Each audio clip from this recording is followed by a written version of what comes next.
लोकसभा चुनाव के अंतिम चरण को लेकर मतदान 1 जून को होना है। 2 दिन के प्रचार में सभी पार्टियों ने अपनी ताकत झोंक दी है। बीजेपी के राष्ट्रीय प्रवक्ता शहजाद पूनावाला चंडीगढ़ दौरे पर रहे और उन्होंने कहा कि बीजेपी ने 400 का जो नारा दिया था वो जरूर सफल साबित होगा। शहजाद पूनावाला से खास बातचीत की हमारे संवाददाता ईशा ठाकुर ने। जरा सुनिए।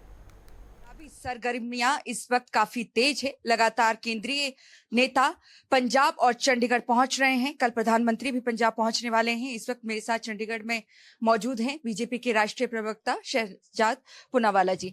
सर, जिस तरीके से आप लोग दावे कर रहे हैं कि हम 6 चरणों के जो चुनाव हुए हैं उसमें 300 प्लस हमें आ चुके हैं, विपक्षी एकता गठबंधन का भी यही दावा है। देखिए, अंतिम फेज आते आते इंडी अलायंस की अंतिम सांसें चलने लगी है और इसका प्रमाण कोई भाजपा नहीं दे रही।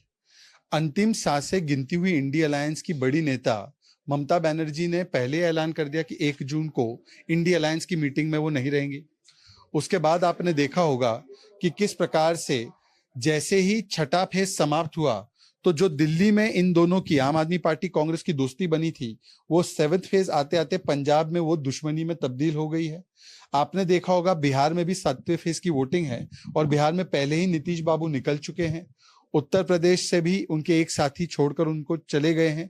तो हर जगह इंडी अलायंस अंतिम फेज आने से पहले अंतिम सांसें गिन रहा है। इसीलिए कोई 1 जून की मीटिंग में नहीं जा रहा है और कोई पंजाब में जो कल तक दिल्ली में दोस्ती निभा रहे थे वो एक दूसरे को गालियां बक रहे हैं।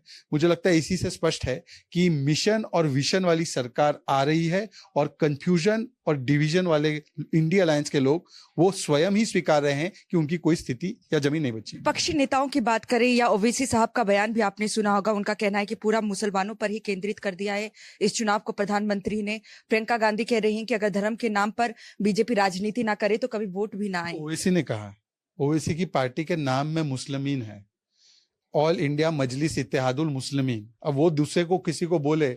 और दूसरी बात देखिए, जहां तक प्रियंका जी का सवाल है तो कांग्रेस पार्टी शुद्ध रूप से मुस्लिम तुष्टीकरण की राजनीति करती है और अगर कांग्रेस इंडी अलायंस गलती से उनको सत्ता मिल गई तो इनका पहला मैनिफेस्टो का वादा और पहला इनका फतवा जारी होगा कि आरक्षण SC ST OBC का कैंसिल करके वो मुसलमानों को दे देंगे। और इसका प्रमाण आपने कर्नाटका, आंध्र प्रदेश, तेलंगाना में देखा है। समाजवादी पार्टी ने तो कहा है संविधान में संशोधन करके ये SC ST OBC का आरक्षण मुसलमानों को दे दो। तो अगर इस प्रकार की चीजें की जाएंगी, जिस पर बंगाल के हाईकोर्ट ने भी इस प्रकार से उस पर विरोध जताया है, ये दिखाता है कि ये केवल और केवल मुस्लिम तुष्टीकरण की राजनीति करना चाहते हैं और उसको अगर हम लोग एक्सपोज करते हैं तो फिर ये लोग बिलबिलाते हैं। प्रधानमंत्री कल पंजाब आ रहे हैं सर। यहाँ पर रैली करने के बाद वो सीधा आध्यात्मिक ध्यान में चले जाएंगे, जिसको लेकर कई सवाल अब खड़े कर रहे हैं और उन पे तंज भी कसा। देखिए, मुझे लगता है कि हिंदू विरोध में उतरते उतरते ये इंडी अलायंस के लोग जो है, कभी राम मंदिर को बेकार, राम जी का अस्तित्व नहीं, सनातन समाप्त, सनातन बीमारी, ये कहते कहते अब कोई हिंदू सनातनी यदि अपनी आस्था के अनुसार अगर वो मंदिर जाना चाहते हैं, मुझे नहीं पता क्या प्रोग्राम है, क्या प्लान है उनका। बहुत बहुत धन्यवाद सर। बीजेपी के राष्ट्रीय प्रवक्ता शहजाद पूनावाला जी को आपने सुना और साथ ही इनका ये कहना है कि धर्म पर अगर कोई राजनीति कर रहा है तो विपक्षी नेता कर रहे हैं। कैमरामैन विकास के साथ नेटवर्क 10 के लिए चंडीगढ़ से ईशा ठाकुर।